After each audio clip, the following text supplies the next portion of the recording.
স্ত্রীর করা মারাত্মক ২টা গোপন ভুলের কারণে স্বামীরা সংসার জীবনে কোনো উন্নতি করতে পারে না। হ্যাঁ, আপনারা হয়তোবা এখন অনেকেই বলতে পারেন, স্ত্রী বা নারী এমন কি দুটো ভুল কাজ করে থাকে যেটার কারণে সংসারে এত বড় ক্ষতি হয় বা স্বামী তার জীবনে উন্নতি করতে পারে না। স্ত্রীদের ছোট ছোট বিষয় এমন কিছু থাকে যে ভুলগুলো করার কারণে পুরো সংসার ধ্বংস হয়ে যায়। এটা মানুন বা না মানুন, এটাই বাস্তবতা, এটাই সত্যি। হ্যাঁ, আমি একটা নারী হয়েও এই কথাগুলো বলতে বাধ্য হচ্ছি। আমরা নারীরা বড় অকৃতজ্ঞ, এটা প্রথম পয়েন্ট। নারীর ভুলের মধ্যে এটাই প্রথম পয়েন্ট যে আমরা নারীরা অনেক বেশি অকৃতজ্ঞ। একজন হাজব্যান্ড এত বেশি কষ্ট করে, এত বেশি পরিশ্রম করে, এই পরিশ্রমের মূল্য আমরা দিতে পারি না।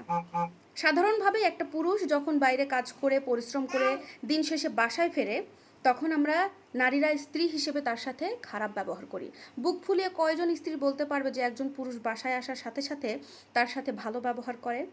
আপনার ঘরের দিকে তাকান বা আপনার পাশের ঘরের দিকে তাকান, দেখবেন এই ঘটনাগুলোই একের পর এক ঘটতে থাকে।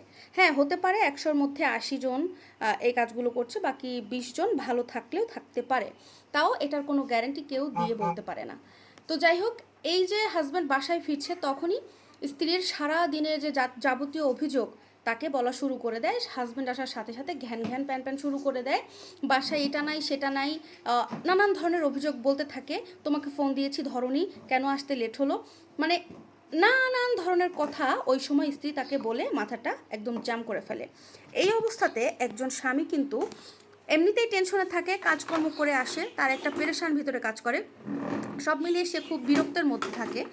এখন যদি স্ত্রী তাকে ওই সময় এক গ্লাস ঠান্ডা পানি এনে দিত বা তোমার কি দরকার, সারাদিন কেমন কাটলো, একটু এভাবে কথা বলে, তাহলে কিন্তু সে একটু রিল্যাক্স পায়। পরবর্তীতে সে বলতে পারে কথাগুলো, এই সমস্যা সেই সমস্যা। কিন্তু অধিকাংশ স্ত্রী তার সাথে এর সময় খারাপ ব্যবহার করে, যার ফলে মানুষটা ডিপ্রেশনে চলে যায়, তার ভেতরে অস্থিরতা কাজ করে। একটা পর্যায়ে দেখা যায় উল্টোপাল্টা কথা বলে ফেলে, তখন তাদের মধ্যে সম্পর্ক খারাপের দিকে যায়। কথা কাটাকাটি হলে সম্পর্কের মধ্যে ঝগড়া তৈরি হয়। দ্বিতীয়ত, আমরা যে নারীরা আছি স্ত্রী হিসেবে অধিকাংশ তর্ক করে থাকি স্বামীর সাথে।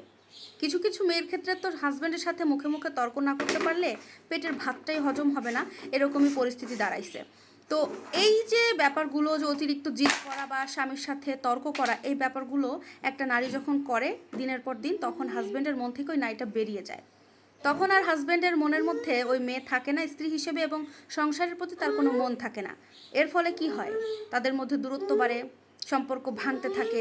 এক পর্যায়ে দেখা যায় পুরো সংসারটা ডিভোর্সে পরিণত হয়। পুরুষটা সংসারে কোনো উন্নতিও করতে পারে না।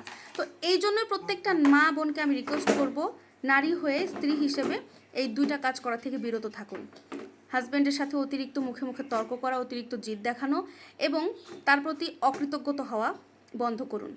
দেখবেন অবশ্যই সুখী হতে পারবেন।